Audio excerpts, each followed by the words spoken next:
السلام عليكم ورحمة الله وبركاته، متابعينا ومتابعين آلاف الحركات، يا رب تكونوا كده بصحة وبخير.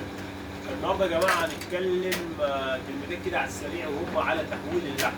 تحويل اللحم لأي مربي لما يخش في مجال الأرنب، أكتر حاجة بتشغله هي تحويل اللحم. تاني حاجة هي الخصوبة والمناعة، والأرنب اللي بيدي إنتاج ويقول لك أنا عايز نوعية أرنب تديني إنتاج حلو، تديني تحويل لحم عالي. ديت القصه اللي بيتكلم فيها كل واحد، وهي دي اللي بتشغل الناس. الطبيعي انا داخل المشروع استثماري عايز اكسب منه، فبدور على الانتاج اللي طالع منه. طبعا اكبر حاجه بتقابل الناس دي واكبر مشكله بتقابلهم هي التحويل بتاع اللحم. تحويل اللحم عند الفطام. طيب تحويل اللحم طبعا احنا كنا اتكلمنا قبل كده عنه، وقلنا اللي هو لازم يكون ذكر كويس وسلاله كويسه، وديت طبعا حاجه اساسيه. لا ذكر يكون وزنه حلو، ذكر يكون في جينات لتحويل اللحم عشان عياله يتورثوا الكلام من دي. الام نفس القصه الكلام ده. طيب انت ظابط عندك الدنيا دي بحالها و100 واخد سلاله كويسه من عندي من عند غيري، بتدي تحويل لحم حلو، بس انت جيت في الصيف عندك مشكله في التحويل، وهي ديت النقطه اللي احنا هنتكلم فيها، اللي في مشكله في التحويل في الصيف. طيب نتعامل ازاي مع الارنب عشان اطلع ارنب محترم، اطلع ارنب مثلا محترم زي الارنب ده؟ خدت بالك بالنظافه ديت. ارنب بص دي في الصيف ما فيهوش بهدله في شعره، ولا في بهدله في الارنب، ولا في الكلام ده بحاله. ارنب نظيف كده بسم الله ما شاء الله. طبعا عشان اطلع ارنب زي الارنب المحترم ده، واطلع ارنب وزنه عالي في الصيف، في حاجات بسيطه نعملها. انا طالع بغرضي اللي انا عايز افيد، طالع بغرض اللي انا عايز افيد الناس، عايز الناس كلها، اي حد بيتابع ارانب بركات، بيتابع عبد الفتاح بركات. مثلا في ناس لسه كتير ما تعرفش اسمه، اسمه عبد الفتاح بركات. خدت بالكم؟ الناس اللي بتتابعني والناس اللي ماشيه معايا ومتابعين مع الصفحه، انا غرضي طبعا ان انا اوصل معلومه للناس، والصفحه دي طبعا انا بستفاد منها ان انا راجل ببيع سلاله ومعروف في السلاله، وببيع سلاله الحمد لله لجميع محافظات مصر. بس وجه الصعيد معلش يسامحني ما بنعرفش نوصل له بسبب الصيف والحر وبعد المسافه، والارنب هيفرفر منك في الطريق عشان يوصل لك. بنقول الصراحه بالذات في الصعيد بعيد علينا في الشحن. طيب عايز بقى اوصل لارنب مستوى حلو في الصيف، ارنب يديني تحويل لحم محترم. نعمل ايه؟ حاجات بسيطه يا جماعه في الصيف ديت هتظبط الدنيا. طبعا انت راجل عندك خليه وعندك الدنيا وظابطه، ما عندكش خليه حاول ان انت تطر على الارنب باي طريقه. خدت بالك تفتح له شباك تشغل له شفاط، خدت بالك مروحه تضربها في الحيطه تخليها ترد، بس ما تشغلش المروحه في مكان سخن. ممنوع. لو عندك مروحه عايز تشتغل لازم يكون المكان الجدران بتاعته مش سخنه، ما فيهوش درجه حراره سخونيه كاتمه فيه. يعني مثلا يكون الحيطان بتاعته ساعه، يكون الدنيا حلوه تشغل فيه مروحه، لكن ما يكونش حيطه سخنه وبيضرب فيها الشمس وسقف سخن ماشي وتشغل المروحه، تيجي المروحه ضاربه في السخونيه دي يقلب لك الهواء اللي في المزرعه كله هواء سخن، يجي ضارب لك الريح على طول عند الارنب. احنا بنقول برضه بنعرفه الناس يشغل مروحه يشغلها في مكان مرطب، مكان انت فاتح شبابيك وداخل فيه هواء ساقع، عايز توزع الهواء في المكان تشغل مروحه تلف تعمل لك ايه؟ توزع لك الهواء في المكان كله. دي بالنسبه للمراوح. نعمل ايه تاني؟ العلف. العلف عليه عامل اساسي جدا. اول حاجه تشتغل بعلف يكون صاحبه بيجي في الصيف ويزود البروتين بتاعه، لان المأكول بتاع الارنب بيقل. الارنب دي بيجي في الصيف بياكل كميه بسيطه بسبب الحر، فعايزين الكميه البسيطه يكون فيها بروتين عالي، يكون فيها غذاء للارنب عالي عشان ياكل كميه بسيطه يستفاد منها.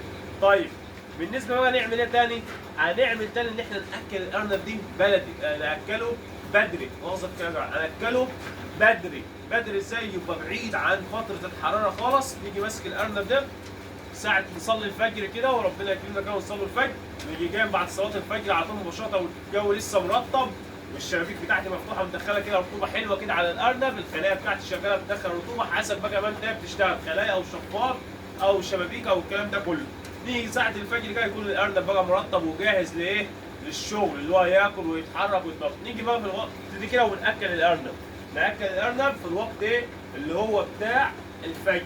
كل الارنب وظبط حاله، يبقى الارنب ده هيجي عليه فتره الحر، عبل ما يدخل الحر على الساعه 9 10 هيكون الارنب ده هضم كل اللي في بطنه واستفاد بالعلف ديت في الشويه اللي هم التراوح.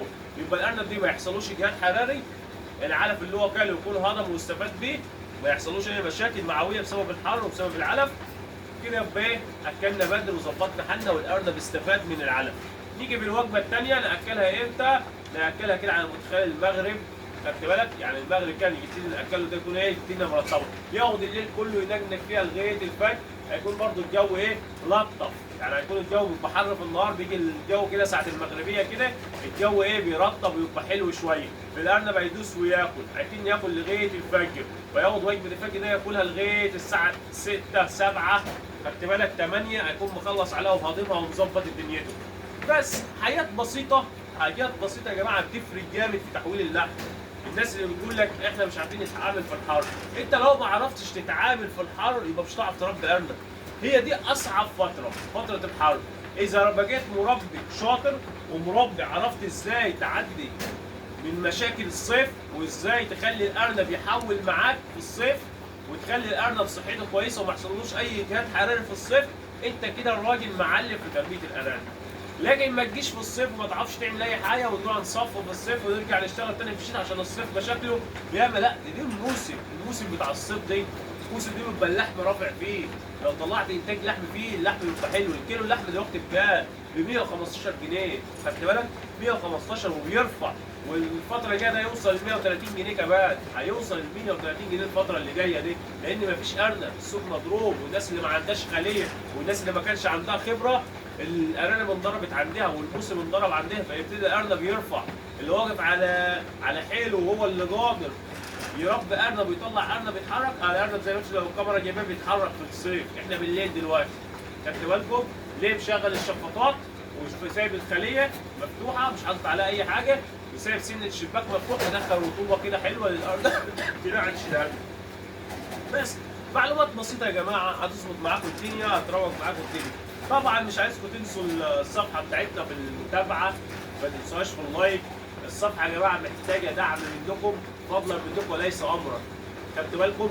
محتاجه دعم منكم عشان الصفحه دي، وانت كل ما تعمل لايك لفيديو في معلومه الفيديو ده بيوصل لغيرك ولغيرك ولغيرك ولغيرك ولغيرك. ليه؟ لان اللايك ده هو اللي بيرفع الفيديو يا جماعه.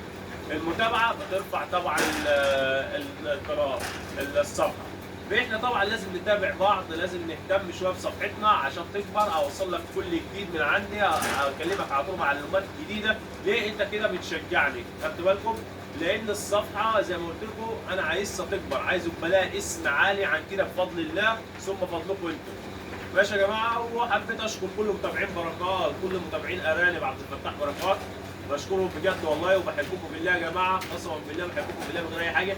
انا طبعا بستفاد من الصفحه عشان ببيع سلاله زي ما انتم عارفين، الصفحه كل ما تتشهر كل ما انا نسبه السلاله عندي بتتباع اكتر، دي حاجه طبعا ما ننكرهاش. وطبعا برضو انا بدي للناس خبره ومستعد اديكم خبره مدى الحياه، الحمد لله طول ما ربنا مدينا طول العمر، مش بتاخر عن اي حد في اي معلومه، واي حد عنده اي مشكله يتصل بيا في اي وقت بفضل الله. اي وقت ارد عليه عادي، ما فيش اي مشكله، يبعت لي رساله اول ما اشوفها ارد. الناس اللي بتزعل ان انا بتاخر في الرسائل، رسائل كتير يا جماعه معلش انا اسف، والله بتابع، بص باخدها كده من تحت الاول كده الرسائل، عشان ايه؟